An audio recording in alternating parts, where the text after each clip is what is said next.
fácil não. Aqui tá um trânsito bem feio. Vamos lá. Tem coisas que a gente não vai conseguir explicar com as palavras que existem no vocabulário, com os significados dessas palavras, com talvez a intenção ou a ideia que eu quero apresentar para vocês não vai ficar tão claro, porque ainda não há palavras para isso, não há uma definição para isso. É como assim, é como lá em 2000 anos atrás, chegar Jesus e falar assim, olha, daqui a 2000 anos vai chegar alguém e vai falar sobre um tal de átomo.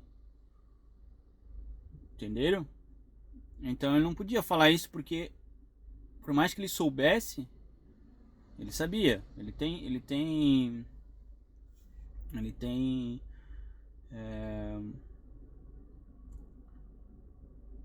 como ver o futuro em várias camadas, né? Em várias camadas, tá? Então, ele poderia falar isso, poderia, mas se ele falasse, ele iria dar um outro rumo à história. A história ia criar um outro rumo, tá? Então, como era a forma de ele falar? Que existia energia, que nós temos corpos espirituais, que tem uma vida após a morte. Como é que foi o jeito dele falar? O jeito religioso que nós conhecemos do catolicismo, do católico, né? Então esse foi o jeito religioso, né? É claro, falando assim com todo respeito, né? A religião, tá? Mas é um jeito religioso dele se expressar, que nós conhecemos como o jeito religioso. E esse jeito religioso, ele trouxe muitas respostas para pessoas que não tinham um total entendimento e nem compreensão do que seria, mas dava a ideia de trabalhar isso para o futuro, que seria hoje. Esse futuro é hoje, tá? Que hoje dá para se entender o que ele queria dizer. Só que existem coisas que para nós é novo, mas para muitos outros são velho, é antigo, é coisa do primário. Então tem coisas novas, mas ao mesmo tempo é antigo, é muito velho. Aí é essa questão que eu quero passar para vocês, é um entendimento, é uma outra compreensão sobre a questão do universo, de como vocês podem talvez tentar entender, sair da religiosidade. Na verdade, a gente tem que sair da religião, tá? A gente não pode ficar mais preso na religião. A gente tem que acordar, né? Sair da religião. Não precisa da religião, tá? A gente tem que acordar. Aí acordando, a gente consegue almejar mais coisas,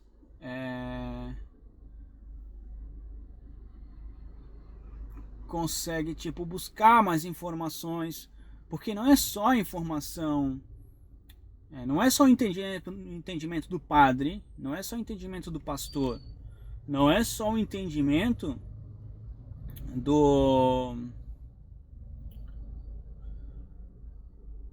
do presidente da associação de liturgia, não é só entendimento do Paulo Ferreira de Almeida, não é só entendimento de arqueólogos famosos que temos aí, não é só o entendimento dele, ele não entende tudo e nem tudo está certo. Não estou dizendo que não é para escutar essas pessoas. Não, pelo contrário, devemos escutá-las, devemos realmente escutá-las. Porque há um princípio, há um propósito, que isso atrai as nossas mentes e atrai a nossa compreensão, o nosso caminho do entendimento da compreensão. Tá? O nosso caminho do entendimento da compreensão.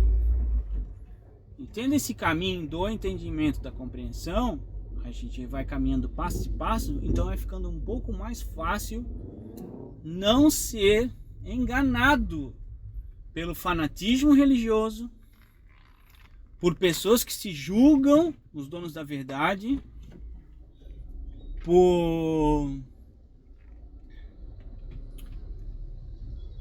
dominadores, só querem saber de poder, aqueles que levantam igrejas ou templos só para saber do dízimo da pessoa, mas não usam o dinheiro para ajudar ninguém. Então é assim mesmo, tá? É só por isso mesmo. Porque, na verdade, nós temos que nos libertar disso. Nós temos que nos libertar disso. Não estou falando que as pessoas não têm que ir mais para a igreja. Não é isso. Eu não estou falando que as pessoas não têm que deixar de ouvir o pastor. Não, não é nada disso. É que temos que deixar a ignorância. Nós temos que deixar a nossa ignorância. Tipo, deixar o pastor falar, deixar o padre falar. E aquilo tem que fazer sentido, e não pode fazer um sentido fanático. Tem que fazer um sentido realmente espiritual, interno para você, e não para o outro. Muita gente acolhe isso e aponta o outro, aponta o irmão. Aponta. Aquele irmão foi... o padre falou, o pastor falou que tal situação, e eu lembro que o irmão fazia muito isso. Pronto, julgamento. Entendeu? Então não é pra olhar o outro. Não é pra olhar o outro. É pra olhar você. Internamente. Tá? Então nós temos que caminhar para a união. Cristão, evangélico, testemunho de Jeová, crente,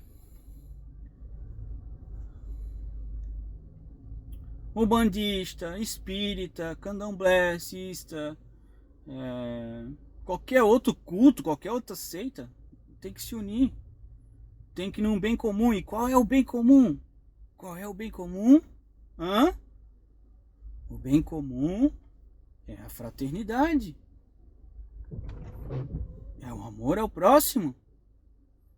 Que no primeiro da lista, o maior poder que um homem pode ter é o amor ao próximo. Depois vem a fraternidade, vem a caridade, a benevolência, a paciência, a paz, todas as virtudes do Espírito. É isso que a gente tem que ter entre a gente.